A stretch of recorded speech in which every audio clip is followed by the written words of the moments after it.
Assalamualaikum warahmatullahi wabarakatuh. Selamat pagi semuanya. Kami dari kelompok 6 akan membahas subbab 5.6 Moments and Center of Mass dan subbab 6.1 The Natural Logarithm Function. Untuk anggota kelompok kami, yang pertama saya Laila Fatimatu Zahro, kemudian Lista Trina Lasari, Muhammad Alvan Husain, dan Wardah Sofia. Pada subbab 5.6 momen dan pusat massa, pertama kita akan membahas mengenai distribusi massa diskrit pada garis. Coba amati gambar jungkat-jungkit tersebut. Jungkat-jungkit memiliki massa M1 dan M2 di mana jarak titik tumpu ke M1 sejauh D1 dan jarak titik tumpu ke M2 sejauh D2. Jungkat-jungkit tersebut akan seimbang jika D1 dikali M1 sama dengan D2 dikali M2. Kemudian, coba amati gambar kedua. Bila kita letakkan jungkat-jungkit tersebut pada garis bilangan real, sehingga titik tumpunya berimpit dengan 0 dan X1 sama dengan negatif D1 karena berada di sebelah kiri 0, serta X2 sama dengan D2, maka persamaan D1 kali M1 sama dengan D2 kali M2 itu akan menjadi X1 M1 ditambah X2 M2 sama dengan 0. Nah, hasil kali dari suatu partikel dan jaraknya yang berarah dari suatu titik acuan disebut momen partikel terhadap titik acuan. Jadi momen adalah jarak dikali massa. Persamaan X1 M1 ditambah X2 M2 sama dengan 0 tadi menyatakan bahwa momen total terhadap titik tumpunya sama dengan 0. Kemudian kita masuk pada momen. Pada situasi sebelumnya itu dapat kita perumum sebagai berikut. Sistem massa M1, M2 sampai Mn yang tersebar di titik X1, X2 sampai Xn pada garis bilangan real mempunyai momen atau total dengan simbolnya M besar itu sama dengan sigma I Xi Mi. Sistem tersebut akan seimbang di titik tumpunya yang berimpit dengan 0 bila M besarnya sama dengan 0. Secara umum, suatu sistem massa akan seimbang di suatu titik, tidak harus di 0. Lalu bagaimana mencari titik keseimbangan tersebut? Coba perhatikan gambar di atas, di mana titik pusat dari gambar tersebut tidak terletak pada 0. Dia berada di sebelah kanannya 0. Kita misalkan titik pusat massanya sebagai X bar. Maka momen total terhadap X bar harus sama dengan 0, yakni sigma I dari Xi dikurangi X bar dalam kurung dikali Mi sama dengan 0. Dari sini kita jabarkan menjadi sigma I Xi Mi dikurangi sigma I X bar Mi sama dengan 0. Karena X bar merupakan konstanta, bisa kita keluarkan dari sigma, sehingga sigma I Xi Mi dikurangi X bar sigma I Mi. Nah, X bar sigma I Mi kita pindahkan ke ruas kanan, sehingga kita peroleh sigma I Xi Mi sama dengan X bar dikali sigma I Mi. Nah, sehingga kita dapatkan X bar sama dengan sigma I Xi Mi per sigma I Mi sama dengan M besar dikali per M kecil, dimana M besar merupakan momen total terhadap 0 dan M kecil disebut massa total. Kemudian kita masuk pada example 1 atau contoh 1.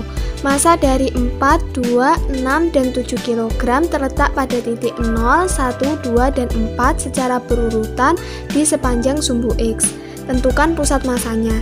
Nah, ini kita menggunakan rumus yang kita peroleh sebelumnya tadi, di mana X bar sama dengan sigma I Xi Mi per sigma I Mi. Nah, dari sana kita masukkan sehingga kita mendapatkan hasil 42/19 atau mendekati 2,21. Kemudian kita masuk pada distribusi massa kontinu pada garis.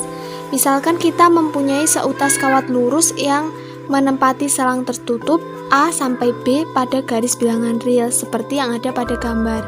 Bila rapat massanya disimbolkan dengan delta itu konstan, maka massa kawat tersebut mudah dihitung. Kita hanya perlu mengalihkan rapat massa kawat tersebut dengan panjangnya. M kecil sama dengan delta dikali B min A. Lalu bagaimana bila rapat massanya tidak konstan? Bila rapat massanya tidak konstan, delta kita misalkan sama dengan delta X. Maka kita perlu mengintegralkan massa irisan itu akan mendekati nilai delta X dikali jarak X. Momen irisan terhadap 0 akan mendekati X dikali delta X dikali jarak X, sehingga massa kawatnya atau M kecil akan sama dengan integral A sampai B delta X dx, sedangkan momennya akan sama dengan M besar sama dengan integral A sampai B X delta X dx. Nah, dari massa kawat dan momennya terhadap 0 kita dapat menentukan pusat massanya, di mana pusat massa atau X bar sama dengan M besar per M kecil, sehingga kita dapatkan X bar sama dengan integral A sampai B X dikali delta X dx dibagi integral A sampai B delta X dx. Nah, kemudian kita masuk pada contoh 2. Kepadatan delta X dari sebuah kawat pada titik X cm dari satu ujung diketahui dengan delta X sama dengan 3X kuadrat gram per cm. Tentukan pusat massa dari bagian di antara X sama dengan 0 dan X sama dengan 10. Nah, coba amati gambar. Di situ ada kawat dari 0 sampai 10. Nah, kami perkirakan X itu lebih dekat ke 10 daripada ke 0. Karena kawat jauh lebih berat atau lebih padat ke arah ujung kanan, maka X bar sama dengan integral 0 sampai 10 X dikali 3X kuadrat dx per integral 0 sampai 10 3X kuadrat dx, sehingga kita memperoleh hasil akhir yaitu 7,5 cm. Nah, kemudian kita akan membahas distribusi massa pada bidang. Pertimbangkan n titik massa dari ukuran M1, M2 sampai Mn yang terletak pada titik X1, Y1, X2, Y2 sampai Xn, Yn pada koordinat bidang. Nah, di sini kita akan mencari total momen pada sumbu Y dan pada sumbu X terlebih dahulu. Nah, total momen pada sumbu Y ini hampir sama dengan total momen yang sudah kita hitung sebelumnya. Namun di sini akan ada batasan di mana sigma itu I sama dengan 1 sampai N. Jadi total momen sumbu Y atau M besar Y sama dengan sigma I sama dengan 1 sampai N XI MI, dan total momen terhadap sumbu X atau M besar X sama dengan sigma I sama dengan 1 sampai N YI MI. Jadi kalau yang kita cari total momen terhadap sumbu Y, kita pakai XI. Namun jika kita cari total momen terhadap sumbu X, kita akan menggunakan YI. Nah, dari situ kita akan mendapatkan koordinat X bar Y bar dari pusat massa atau titik keseimbangan. Sehingga X bar itu akan sama dengan M besar Y dibagi M, atau sama dengan sigma I sama dengan 1 sampai N XI MI dibagi sigma I sama dengan 1 sampai N MI, dan Y bar sama dengan M besar X dibagi M kecil yang sama dengan sigma I sama dengan 1 sampai N YI MI dibagi sigma I sama dengan 1 sampai N MI. Kemudian masuk ke contoh 3. 5 partikel memiliki massa 1, 4, 2, 3, dan 2 unit yang terletak pada titik 6, negatif 1, 2,3, negatif 4,2, negatif 7,4, dan 2, negatif 2 berurutan. Tentukan pusat dari massa. Nah, di sini kita akan menggunakan rumus yang kita peroleh sebelumnya. Seperti yang ada di video, kita menggunakan rumus itu. Nah, dari situ kita akan memperoleh hasil X bar sama dengan 6 dikali 1 ditambah 2 dikali 4 ditambah negatif 4 kali 2 ditambah negatif 7 kali 3 ditambah 2 kali 2 dibagi 1 tambah 4 tambah 2 tambah 3 tambah 2 sama dengan negatif 11 per 12. Dan kita peroleh hasil dari Y bar sama dengan 23 per 12. Kemudian kita akan bahas pusat massa lamina atau lembaran planar tipis. Misalkan lamina itu homogen yang memiliki kepadatan massa konstan delta. Untuk lembar persegi panjang yang homogen, pusat massanya terletak pada pusat geometris seperti pada diagram A dan B. Maksudnya, pusat masanya itu terletak di pusat dari bidang geometri tersebut. Nah, itu kan di gambar A dan B itu ada titik yang ada di tengah. Nah, itu disebut pusat massa, seperti itu. Nah, kemudian misalkan lamina homogen dibatasi X sama dengan A, X sama dengan B, Y sama dengan Fx, dan Y sama dengan Gx, di mana Gx kurang dari sama dengan Fx. Seperti yang ada pada gambar. Nah, lamina tersebut diiris menjadi bagian-bagian kecil yang sejajar dengan sumbu Y, seperti yang ada pada gambar. Nah, pada irisan-irisan tersebut bentuknya itu menyerupai persegi panjang. Kita bayangkan saja massa dari setiap bagian terkonsentrasi di massa pusat geometri pada titik-titik geometri tersebut, titik-titik di setiap irisan-irisan tersebut. Nah, dari situ kita memperoleh rumus-rumus yang sebelumnya tadi yang kita integralkan. Nah, di situ delta X-nya kita ganti menjadi delta Fx dikurangi Gx. Nah, dari sana kita mendapatkan rumus X bar sama dengan integral A sampai B X dikali Fx dikurangi Gx dx dibagi integral A sampai B Fx dikurangi Gx dx. Dan Y bar sama dengan integral A sampai B Fx plus Gx dibagi 2 Fx min Gx dx dibagi integral A sampai B Fx min Gx dx sama dengan setengahnya dikeluarkan menjadi setengah integral A sampai B Fx kuadrat min Gx kuadrat dx dibagi integral A sampai B Fx min Gx dx. Nah, pusat massa dari lamina homogen ini sering disebut sebagai sentroid. Biasanya di soal akan muncul tentukan sentroid dari bla bla bla seperti itu. Sebagai contoh, kita masuk ke contoh 4. Tentukan sentroid dari wilayah yang dibatasi kurva Y sama dengan X pangkat 3 dan Y sama dengan akar X. Nah, untuk menyelesaikan persoalan ini kita akan menggunakan rumus yang baru saja kita peroleh.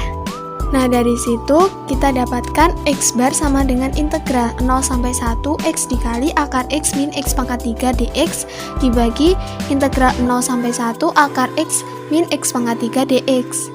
Dihitung sampai kita menghasilkan 12 bar 25. Dan Y bar sama dengan setengah dikali integral 0 sampai 1 dari akar X kuadrat dikurangi X pangkat 3 kuadrat dx dibagi integral 0 sampai 1 akar X min X pangkat 3 dx, sehingga kita memperoleh hasil dari Y bar sama dengan 3/7. Oke, selanjutnya kita masuk ke contoh 5. Carilah sentroid daerah di bawah kurva Y sama dengan sin X pada selang X lebih dari sama dengan 0 kurang dari sama dengan pi dan sumbu X yang tertera pada gambar 13. Penyelesaiannya, daerah ini simetri terhadap garis X sama dengan pi/2. Oleh karena itu, kita simpulkan tanpa pengintegralan bahwa X bar sama dengan pi/2. Karena secara logika apabila suatu daerah memiliki garis simetri mendatar atau tegak, maka sentroid akan terletak pada garis tersebut. Lalu apabila dilihat pada gambar, Y bar akan lebih kecil daripada setengah, sebab lebih banyak daerah berada di bawah setengah daripada di atasnya. Maksud dari pernyataan ini adalah, ini kan 1, jadi kira-kira setengah itu di sini. Nah, dari sini kita bisa lihat bahwa daerah di bawah setengah, ini setengah di sini, daerah di bawah setengah itu lebih besar daripada daerah di atas setengah. Jadi kemungkinan Y bar berada di bawah setengah. Tetapi untuk menentukan bilangan ini secara eksak kita harus menghitungnya.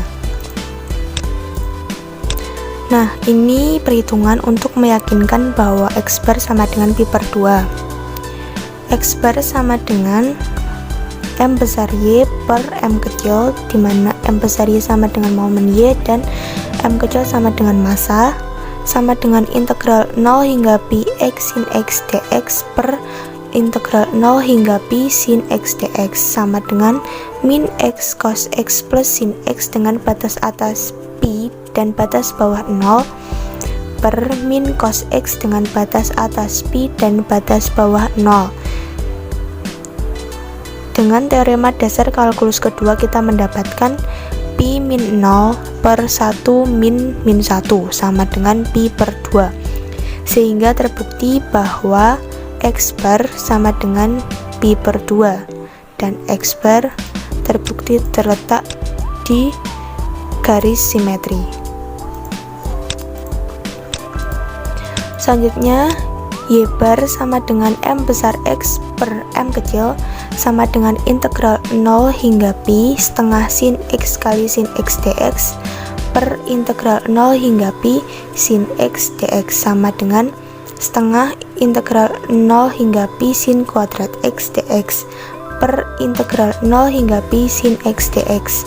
Karena penyebut lebih mudah dihitung, maka kita dahulukan, yakni integral 0 hingga pi sin X dx sama dengan min cos X dengan batas atas pi dan batas bawah 0 sama dengan 1 dikurangi min 1 sama dengan 2. Lalu untuk menghitung pembilang, kita gunakan rumus setengah sudut, yakni sin kuadrat X sama dengan 1 min cos 2X per 2, sehingga integral 0 hingga pi sin kuadrat X dx sama dengan setengah integral 0 hingga pi 1 dx dikurangi integral 0 hingga pi cos 2X dx sama dengan setengah kali X min setengah sin 2X dengan batas atas pi dan batas bawah 0 sama dengan setengah pi min 0 sama dengan pi per 2, sehingga Y bar sama dengan setengah. Ini dari sini ini masih ada, jadi setengah dikalikan pi per 2 per 2 sama dengan pi per 8 atau sama dengan 0,39. Selanjutnya teorema A, yaitu teorema Pappus. Jika daerah R yang terletak pada satu sisi suatu garis dalam bidangnya diputar mengelilingi garis tersebut, maka volume benda pejal yang dihasilkan sama dengan luas R dikalikan jarak yang ditempuh oleh sentroidnya. Jadi ini daerah R diputar mengelilingi garis. Nah, jarak yang ditempuh oleh sentroidnya ini berarti sama dengan keliling dari jarak sentroidnya itu atau keliling lingkaran. Untuk membuktikan kebenaran teorema Pappus, kita langsung masuk ke contoh 6. Periksa kebenaran teorema Pappus untuk daerah di bawah kurva Y sama dengan sin X pada selang X lebih dari sama dengan 0 kurang dari sama dengan pi ketika daerah ini diputar mengelilingi sumbu X yang tertera pada gambar 15. Penyelesaiannya, kurva ini sama dengan persamaan kurva pada contoh 5, sehingga dari contoh 5 kita sudah menghasilkan bahwa Y bar sama dengan pi per 8. Lalu kita langsung hitung luas daerahnya. A sama dengan integral 0 hingga pi sin X dx sama dengan min cos X dengan batas atas pi dan batas bawah 0 menghasilkan 2. Lalu volume V dari benda pejal putar yang berpadanan adalah V sama dengan pi integral 0 hingga pi sin kuadrat X dx sama dengan pi per 2 kali integral 0 hingga pi 1 min cos 2X dx sama dengan pi per 2 kali X min setengah sin 2X dengan batas atas pi dan batas bawah 0, sehingga menghasilkan pi kuadrat per 2. Untuk memeriksa kebenaran teorema Pappus, kita harus memperlihatkan bahwa volume dari benda pejal yang terbentuk adalah sama dengan luas daerah dan jarak sentroid yang ditempuh atau sama dengan keliling.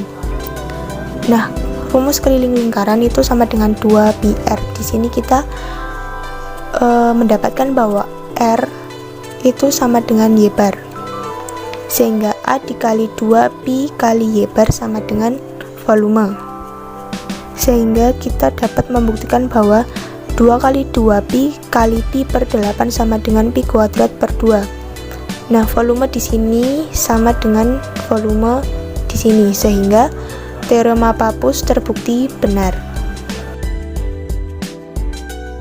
Baik, saya akan menjelaskan subbab 6.1 tentang fungsi logaritma alami. Apa itu fungsi logaritma alami? Fungsi logaritma alami yaitu fungsi yang dinyatakan oleh ln dan didefinisikan dengan ln x sama dengan integral tentu seperti dari t ke x dengan x lebih dari 0. Ya, seperti itu. Domain dari fungsi logaritma alami merupakan himpunan bilangan real positif.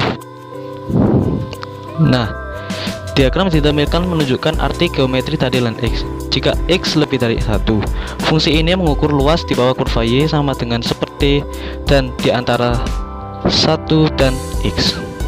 Dan diagram di sampingnya itu menunjukkan jika x dalam selang terbuka 0 sampai 1, maka diagram yang ditampilkan akan seperti ini, dan yang ditampilkan bukan luasnya tetapi negatif dari luas tersebut. Selanjutnya yaitu turunan dari fungsi logaritma alami. Turunan dari integral tentu seperti dt dari t ke x, atau bisa dituliskan turunan dari ln x adalah seper x dengan x lebih dari 0.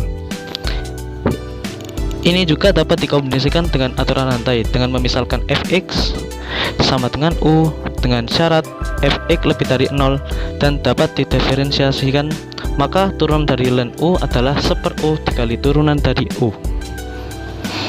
Contoh soal, contoh 3. Tunjukkan bahwa dx ln x sama dengan seper x dengan x tidak sama dengan 0. Dalam menyelesaikan permasalahan dengan nilai mutlak, kita mulai dengan membagi menjadi dua kasus. Kasus pertama, jika x lebih dari 0, nilai mutlak x sama dengan x, maka dx ln nilai mutlak x sama dengan seper x dengan x tidak sama dengan 0. Untuk kasus keduanya, jika x kurang dari 0, nilai mutlak x sama dengan min x, maka turunan ln nilai mutlak x sama dengan turunan ln min x sama dengan seper min x turunan dari min x sama dengan seper min x kali min 1 sama dengan seper x. Nah, hasil dari kasus pertama dan kasus kedua sama, berarti itu menunjukkan bahwa pernyataan tersebut adalah benar. Nah, dalam setiap diferensiasi ada bentuk integralnya. Dalam contoh 3 ini, bentuk integralnya yaitu integral 1 per x dx sama dengan ln nilai mutlak x plus c dengan x tidak sama dengan 0. Dan rumus tersebut diganti dengan u menjadi integral seper u du sama dengan ln nilai mutlak u plus c dengan u tidak sama dengan 0. Dengan menghasilkan rumus ini, kita dapat mengetahui bahwa dalam power rule dapat juga dengan menggunakan eksponen r sama dengan min 1 yang mana sebelumnya dikecualikan eksponen r min 1 itu tersebut. Contoh selanjutnya yaitu contoh 4. Temukan integral 5 per 2x plus 7 dx. Kita misalkan u sama dengan 2x plus 7, sehingga du sama dengan 2 kali dx, maka integral 5 per 2x plus 7 dx sama dengan 5 per 2 integral 1 per 2x plus 7 kali 2 dx sama dengan 5 per 2 nya itu integral 1 per u, kita ganti 2x plus 7 dengan u dan dx nya dengan du, maka menjadi seperti itu, seper u kali du. Setelah itu 5 per 2 ln nilai mutlak u plus c dari teorema yang tadi dibahas, sama dengan 5/2 ln U-nya diganti dengan 2x plus 7, jadi ln nilai mutlak 2x plus 7 plus C. Selanjutnya contoh 5. Hitunglah integral tentu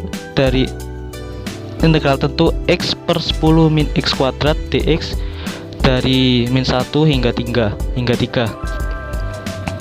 Kita misalkan U sama dengan 10 min x kuadrat, sehingga du sama dengan min 2x kali dx.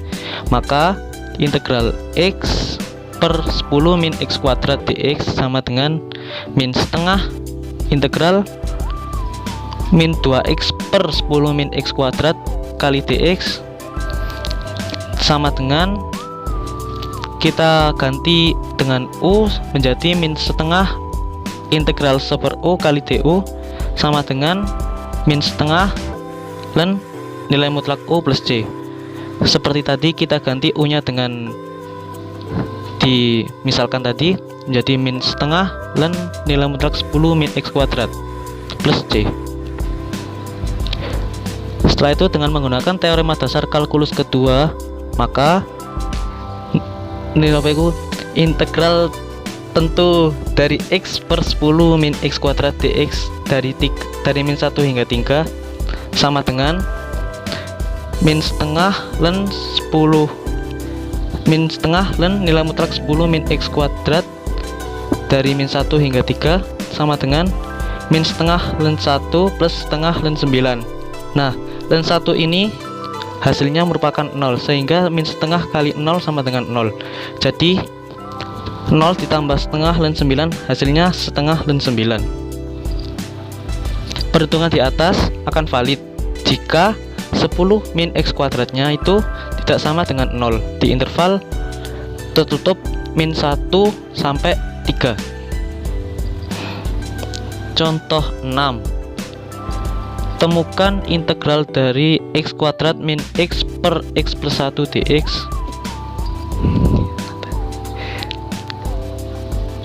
bagi dengan pembagian panjang soal tersebut, sehingga menghasilkan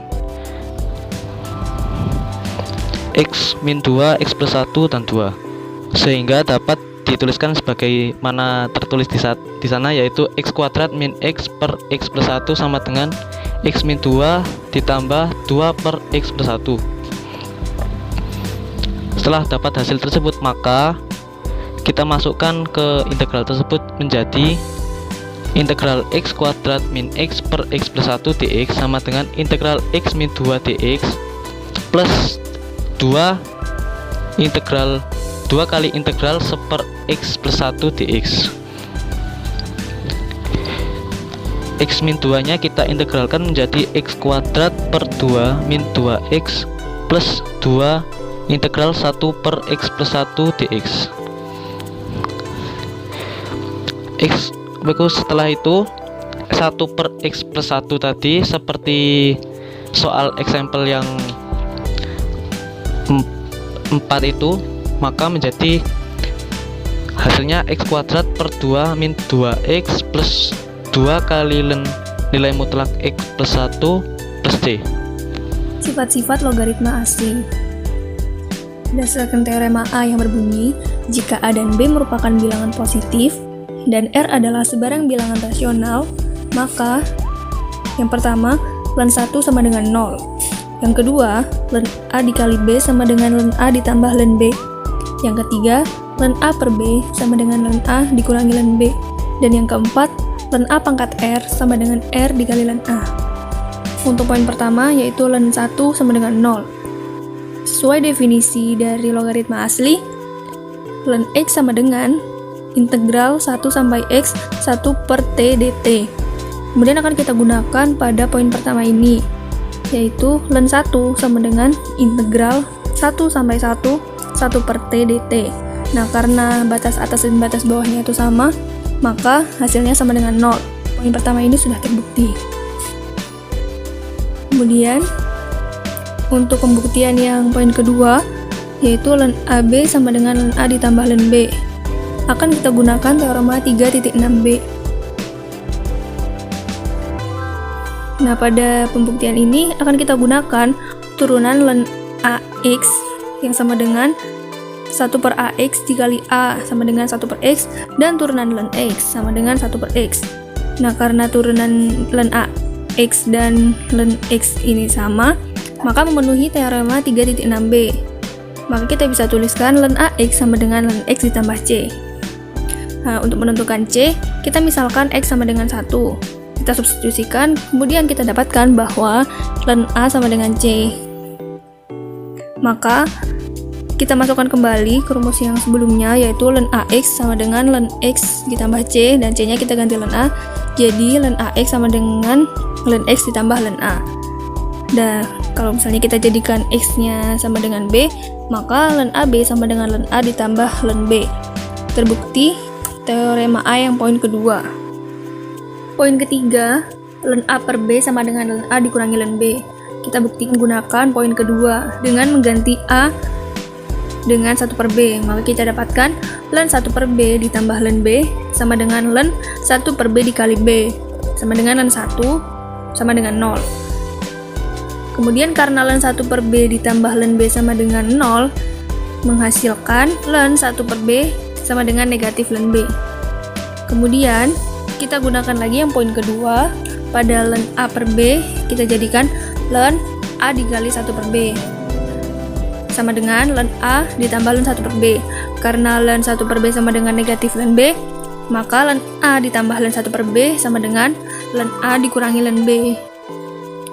Maka ln A per B sama dengan ln A dikurangi ln B. Dan poin ketiganya terbukti. Untuk poin keempat, ln A pangkat R sama dengan R ln A. Kita gunakan turunan ln X pangkat R sama dengan R per X, dan juga turunan R dikali ln X sama dengan R per X.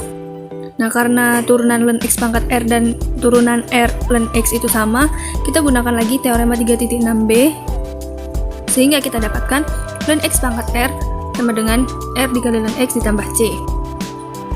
Untuk menentukan nilai C, kita misalkan X sama dengan 1, sehingga kita dapatkan nilai C-nya sama dengan 0. Maka, ln X pangkat R sama dengan R ln X. Nah, kita jadikan X sama dengan A, sehingga ln A pangkat R sama dengan R ln A. Dan poin keempat ini juga terbukti. Karena poin 1 sampai 4 sudah terbukti, maka teorema A juga sudah terbukti. Kemudian kita lanjut ke contoh 7. Temukan dy per dx jika y sama dengan ln akar pangkat 3 x dikurangi 1 per x kuadrat. X lebih dari 1. Kemudian kita akan menuliskan kembali y, dan kita gunakan teorema A yang sudah kita buktikan. Kita gunakan yang poin keempat dan ketiga, sehingga menghasilkan y sama dengan 1 per 3 ln x dikurangi 1 dikurangi 2 ln x. Kemudian kita turunkan y dan menghasilkan dy per dx sama dengan 1 per 3 dikali 1 per x dikurangi 1 dikurangi 2 per x. Kemudian kita hitung dan menghasilkan dy per dx sama dengan 2 dikurangi x per 3x dikali x min 1. Selanjutnya, diferensiasi logaritmik. Nah, diferensiasi logaritmik ini merupakan salah satu cara untuk mendiferensiasikan suatu fungsi dengan menggunakan logaritma asli dan juga sifat-sifatnya. Seperti pada contoh 8, kita akan mendiferensiasikan y sama dengan akar 1 dikurangi x kuadrat per x ditambah 1 pangkat 2 per 3. Kemudian kita kalikan dengan logaritma asli, sehingga kita dapatkan ln y sama dengan ln 1 dikurangi x kuadrat pangkat setengah per x plus 1 pangkat 2 per 3. Kemudian kita gunakan sifat-sifat logaritma asli yang ada di teorema A, sehingga menghasilkan ln y sama dengan setengah ln 1 dikurangi x kuadrat dikurangi 2 per 3 ln x ditambah 1. Kita gunakan turunan implisit seperti yang ada pada subbab 2.7, sehingga menghasilkan 1 per y dikali dy per dx sama dengan negatif x plus 2 per 3 dikali 1 dikurangi x kuadrat. Nah, dy per dx sama dengan negatif x plus 2 per 3 dikali 1 dikurangi x kuadrat dikali y. Nah, kita substitusikan lagi nilai y seperti yang di awal, maka menghasilkan dy per dx sama dengan negatif x plus 2 per 3 dikali 1 min x kuadrat pangkat setengah dikali x plus 1 pangkat 2 per 3. Kemudian lanjut ke grafik logaritma asli. Nah, logaritma asli ini memiliki domain himpunan bilangan real positif. Nah, karena domainnya hanya himpunan bilangan real positif, maka grafiknya terletak pada bidang sebelah kanan sumbu y. Untuk x lebih dari 0, turunan ln x sama dengan 1 per x. Nah, 1 per x-nya akan selalu lebih dari 0. Berdasarkan teorema-teorema ini, berarti bahwa ln x kontinu dan fungsinya naik. Kemudian, turunan kedua dari ln x sama dengan negatif 1 per x kuadrat. Maka turunan keduanya akan kurang dari 0. Nah, berdasarkan teorema ini, berarti ln x cekung ke bawah. Kita juga tahu bahwa nilai dari ln 1 sama dengan 0, dan juga limit x mendekati tak hingga ln x sama dengan tak hingga, dan limit x mendekati 0 dari arah kanan ln x sama dengan negatif tak hingga. Maka grafik untuk logaritma asli seperti yang ada pada gambar 3. Kemudian lanjut ke integral trigonometri. Beberapa integral trigonometri dapat dikerjakan menggunakan logaritma asli, seperti pada contoh 9. Kita akan menghitung integral tan x dx. Tan x sama dengan sin x per cos x.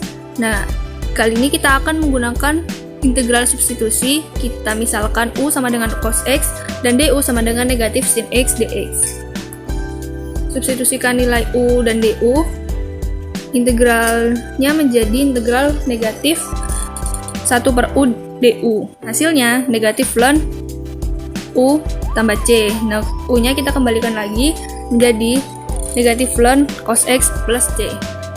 Ini juga berlaku untuk integral kotangan x dx, di mana kotangan sama dengan cos x per sin x. Kita misalkan u sama dengan sin x dan du sama dengan cos x dx. Kita proses sehingga integral dari kotangan x dx sama dengan ln sin x plus c. Kemudian contoh 10, kita akan menghitung integral secant x dikali cosec x dx. Nah, agar lebih mudah, kita akan menjadikan bentuk secant x dikali cosec x menjadi tan x plus kotan x, seperti yang telah dituliskan.